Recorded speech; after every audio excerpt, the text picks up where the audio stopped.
Hey everyone, in this episode we are going to be doing backyard maple sugaring. I would like to be able to walk through all the steps of how I go through my process every spring of being able to make maple syrup. So come along, let's go have some fun making some maple syrup.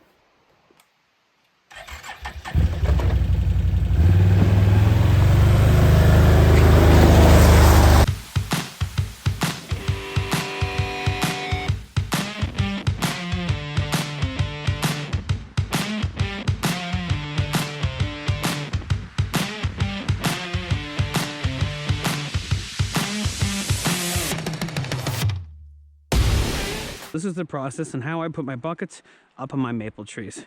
So I've got my maple tree right here. So I'm going to be putting this bucket on this tree. So I'm going to grab my drill. So now what I'm going to do is I want to find a good spot on a south facing side of the tree. What I want to do is take my drill. I want to angle it down just a little bit. Now what this is going to do is going to help me to be able to allow the sap to roll out of the tap a little bit easier into your bucket. So drilling at an upward angle.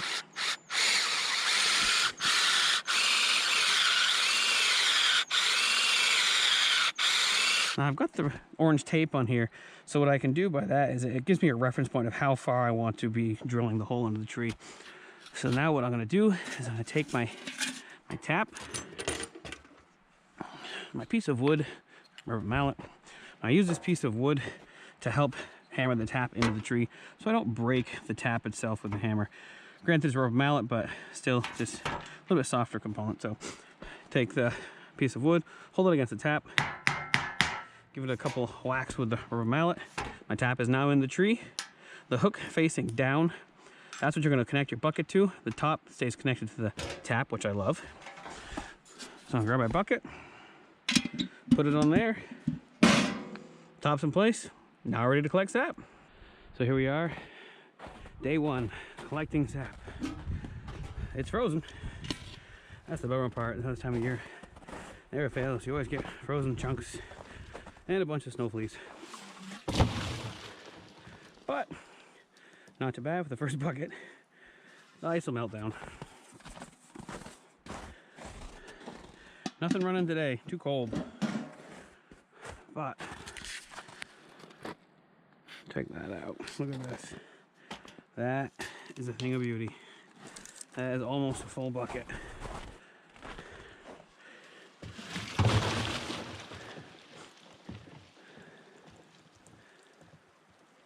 Perfect. So I've only got 48 more buckets to go. And we're gonna start boiling. Now this is one of the best trees I have in my house. I love tapping this tree every year. It's a nice big maple, nice tall maple, but look at this. This is why I love tapping this maple. This bucket was, you can see the mark in the snow, was overflowing. There's even some sap on the outside. Full bucket. This is awesome. Walk that right over to the collection tank here. Look at that. Only a thin layer of ice on top. The rest of that bucket was full of sap. Woohoo! That is awesome.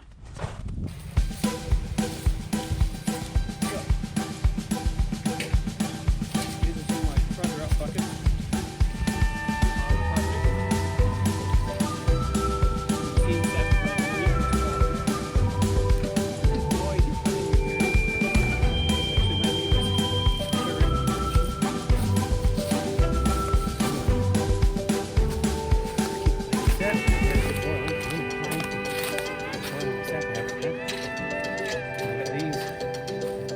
Up here. Not bad.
my simple Homer bucket. So I use that when I have to walk a distance away from my four-wheeler to collect sap from my sap buckets that hang on the trees. I use that to kind of collect all the sap much easier. And then I will bring it back to my four-wheeler. And this is just my 35-gallon collection tank that I have. As you can see, it's got the spout on the side that I use to be able to obviously get the sap back out of there. I just connect a 6-foot hose to that when I pour the sap into my storage containers inside my barn. And up on top, I have this simple filter. You can see all this does is just simply catches all the bugs and all the debris and everything that may be in my sap that's currently sitting on my sap buckets, in the sap buckets. And this kind of filters it from getting into my tank, so it flows out of my tank a lot simpler. So let's go into the barn and check out the tools I have in here. So obviously these are my storage tanks. This is what I store the sap in so I can boil it. And I've got my small propane tanks. I've got 2 of those that I refill. You see the one hiding behind the bucket over there. 2 propane tanks. Obviously I've got my single burner that I use to preheat the sap, and I've got my dual burner. You can see here, you got the 2 burners underneath. My big pan, and I've got my big propane tank. The other things that I use is this little pot and my spoon. So this pot I use to be able to scoop the cold sap into the preheat container, the preheat pan, sorry. I use my pot for that, it makes it quick and easy, but I also use my pot to be able to collect the foam off the top of the sap that's boiling. So you can see the difference now. I got rid of most of that white foam that was sitting on top of there. So I just scoop it into that, and then into the pot, small pot, and I take that and just dump it outside. So that's basically all the tools that I use. It's a pretty simple system. I've got 50 buckets that I run. That's it. Every spring I clean them all up when I'm done. The next year I put them all out, and I tried to do a video earlier this year of putting the buckets out. Unfortunately, that didn't work out. So that'll be at another time to be able to do that again. But those are basically the tools that I use.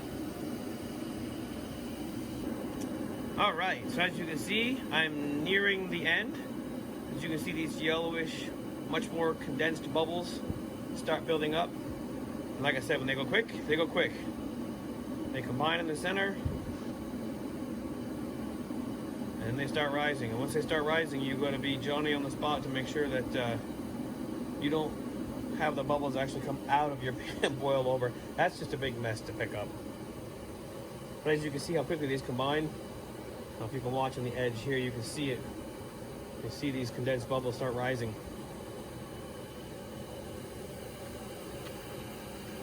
Pretty much at this point in time, this is what I use as my indicator for when I am no longer boiling sap and I've actually reached the consistency of syrup. So you can see those bubbles starting to rise.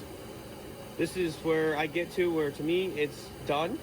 It's complete. I let it sit here for a few minutes, maybe 2 or 3 at the most, really watching these bubbles. As you can see, they rise quickly. At this point in time, pretty much then I will turn my heat off and I bring my pan in and I finish off all the filtering and the canning. And there it goes, real quick. So turn the heat down.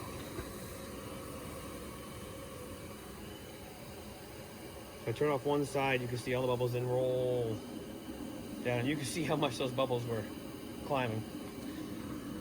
That's basically it. And just like that, 70 gallons of sap turns into that little pan of syrup. And it smells amazing. Hey everyone, so now I'm in my kitchen. My syrup is complete. At this point in time, what I need to do is I need to filter it. I filter it into this particular pan. I have another backup pan over here. See this one out? This is the other pan I'm going to use if I have too much to fill up that pan or that pot. I will use this one to back it up. I prefer to filter it when it comes straight out of my finished boiling pan into these other pots. So what I do by that point in time is then I can take these pots once it's been filtered and I'll leave it on the stove, keep it up to temperature until I'm ready to do my canning. One thing I've learned too, I don't know how true it is, I heard it a long time ago. Somebody said that the best way to do this is one of those felt filters you can buy at Maple Serving Store. A lot of the stuff that I get is from West Lebanon Feed and Supply. I get my propane from them. All my buckets I bought from them, my tops, my spiles or taps, whatever you want to call them. My filters, I buy everything from them. They've been a great place for me to go to. It's local, it's easy for me. Another good place that some of my neighbors go to called Bascom's. They go down there to get a lot of their supplies. Granted, they have a much bigger operation than I do, but one of the things that I have learned, kind of tying back into this, put hot water through your filter to kind of wet down the bottom of it. It helps the syrup to travel when it's already hot through the filter a little bit faster. No matter which way you do it though, at the end of the day, it is a very slow process. So I heat up the water as hot as I can possibly get it, and I just kind of wet down the bottom of the filter. Just kind of slosh it around. A little bit of extra water in here. It's not going to make that much of a difference, but I just like to do that. I think it helps out a little bit more. This is a very tricky operation. I am one person. A lot of times it's very beneficial. My wife helps me. She is a huge help in this operation every year. Sometimes I can get my kids to help me too, but right now they're at school and work. I'm at home. Being I work third shift, I can be home right now, which means they get to be at home at night and I'll be at work. So what I kind of do is press the filter down a little bit just so it fits and sits into the pot a little bit easier. Now I need my hot mitts again. Wonderful little lobster hot mitts. I've been using these for years. Don't even know where I've got them from, but they've worked great. But this pan is still this printing pan, still very hot. And there's a lot of syrup in here when I first boil. So what I do is just basically line it up, open up the valve. You can see some syrup starts coming through. I just like to tip it up at a little bit of an angle, get a really good flow going. And it is not a fast process. I stand here for a while and let it filter. Right now, from filling up this filter this full, my pot is about half full. And I still got about half of my boiling pan to go here. So I think I'm going to stop from here. Break this down. Turn it off for now. And see where I'm at. The nice thing is one day I need to create a hanging system for this filter so I can hang it up on some hooks. Make this job so much easier. As you can see, that's about as fast as it'll filter. That's a good run. It'll slow down in a little bit once it gets cool. The colder it gets, slower it goes. So trying to keep it hot, faster it'll filter. As you can see, look, it's already slowing right down. Doesn't take much. But that's where my other special tool, where they are, comes in handy. My handy dandy tongs. Years of mastery in this one. Mastery, whatever the word is. So what I do is I basically close the top so the syrup doesn't run out and burn my hands. Start from the top and twist. I'll work my way down and just push it through the filter.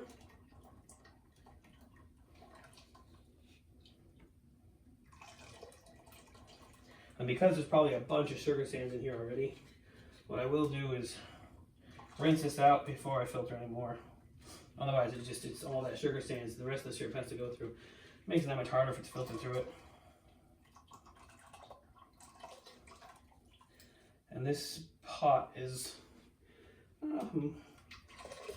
more or less 3/4 filled, and I got a lot more in here to go.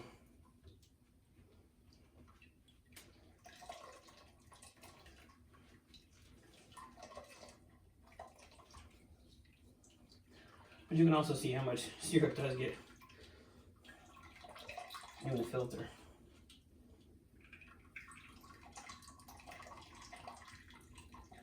That's it. Just basically force all it out as much as I can.